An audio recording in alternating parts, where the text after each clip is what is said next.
અને આવીને ખાટલે બેસી ગયા અને એક જણાએ હલવાયો એને બેઠો હતા. તો કે કેમ? તો કે હાલ સમય પાકી ગયો, તારે હવે ઉપર આવવાનું છે. એ ઓલે મૂંઝાણો કે ભાઈ નહીં નોટિસ, નહીં મારી કોઈ ફરિયાદ, અને આમ બારોબાર ઉપાડી લેવા, કંઈક તો કેવું જોઈએ ને, આમ સીધે સીધા આવી જ જવાનું કીધે. ઓલે કે ભાઈ ઉપર સુપ્રીમનો ઓર્ડર થાય એટલે અમારે કોઈ પૂછવાનું ન આવે, ઉપાડવાની જ વાત હોય, નીકળ. એટલે ઓલા એવું કીધું સારું આવું.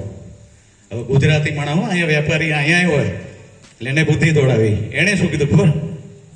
આવું તો ખરે સાહેબ અડધેક રસ્તે જઈને વાત કરે છે, પણ મારી શરત એટલી રહેશે કે હું મહેસાણાના બજારમાં સરસ મજાની ચાની રેકડી ચલાવું અને બહુ મીઠી ચા બનાવું. આજુબાજુના ગામડાવાળા મોટા માણસ છે, અમદાવાદથી કલ્પેશભાઈ જેવા ચા પીવા મારી હોટલે આવ્યો, એ તાકાત મારી. અને પછી યમદૂતોને કીધું તમને સારી ચા પાઈ દઉં, પછી આપણે હારે નીકળી જાય. હવે કોણ ના પડે? હવે યમદૂત એકબીજાને વાત કરે છે, ચાલો ઉપર અમૃત સિવાય આપણે કાંઈ જોયું નથી, અને આ ચા કઈ ભલાનું નામ? એમ બોલું કે ચાખી લઈશું, પણ કે મોડું થાય અને જવાબ હોય તો કે એ કરી દેવું, એ આપણે દઈ દેજો, પણ રહી જાઓ 10 મિનિટ પાછા જાય. હેઠા આવ્યા 3 જણા, હવે બીજા તો કોઈ એને ભાળે નહીં. ઓલા કે પધારો સાહેબ કરીને સોફામાં કે બેહો આવ્યા. હું રહોડામાં જઈને 3 કપ સરસ મજાની ચા બનાવી લઉં, છેલ્લી ચા હું પી લઉં.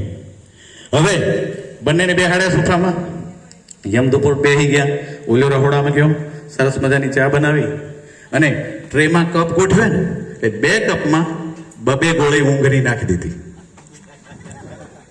2 કપમાં 2 ગોળી ઊંઘની નાખી દીધી. જોજો એનું ન ખોરાય ગયું. હવે મહેમાનને શું કહે છે, 2 હોય ને આગળ જે કપ હોય એ જ ઉપાડે. એટલે ઓલા યમદૂતાએ 2 કપ અલગ અલગ ઉપાડી લીધા, એનામ તો ગોળી હતી નહીં. 10 મિનિટ થઈ, યમદૂતોની મૂછું ફરક થવા માંડી અને નીંદર આવી ગઈ. 10 મિનિટની જગ્યાએ 1.5 કલાક રોકાઈ ગયા.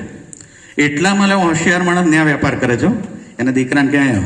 હવે એને એ નથી ખબર કે મારો દીકરો કયા ધોરણમાં ભણે. એ બેટા કયું ધોરણ? તો દીકરો કે 8મું.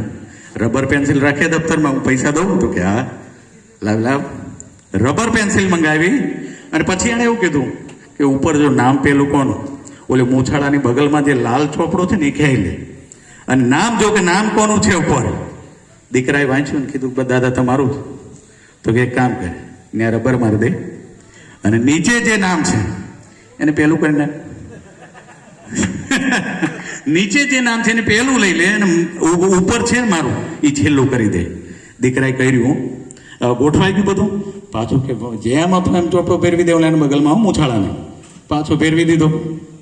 એ ભરાઈ ગયો ચોપડો અને ઓલા લોકો જાગ્યા 1.5-2 કલાક. એટલે હાફળા ફાફડા થઈ ગયા, ખડું મોડું થઈ ગયું ને આ ધંધા કર્યા આપણે.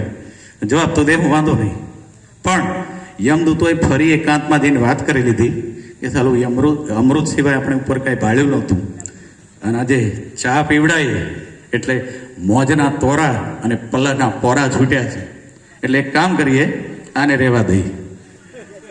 હવે આને રહેવા દેવો છે. અને પાછા આવ્યા અને ઓલાને કાનમાં કીધું જો કોઈને કહેતો નહીં હો, પણ તે સરસ મજાની મને ચા પાઈ, હું રાજી બહુ થયો. બોલે મારો ભાઈબંધ રાજી થયો છે, એટલે અમે ખુશ બહુ થયા. અમે એવું નક્કી કર્યું હવે 1 નંબર વાળા નથી ઉપાડવો. હવે 1 નંબર વાળા નથી ઉપાડો, હવે છેલ્લા નંબર વાળાને ઉપાડો. કોણ હતું છેલ્લે? બસ આટલું બહુ થઈ ગયું, કારણ કે પછી બહુ ગળી ડાયાબિટીસ થાય. Thank you very much. જય હિન્દ. ખૂબ સરસ, ખૂબ સરસ. અમને બધાને આનંદ કરાયો.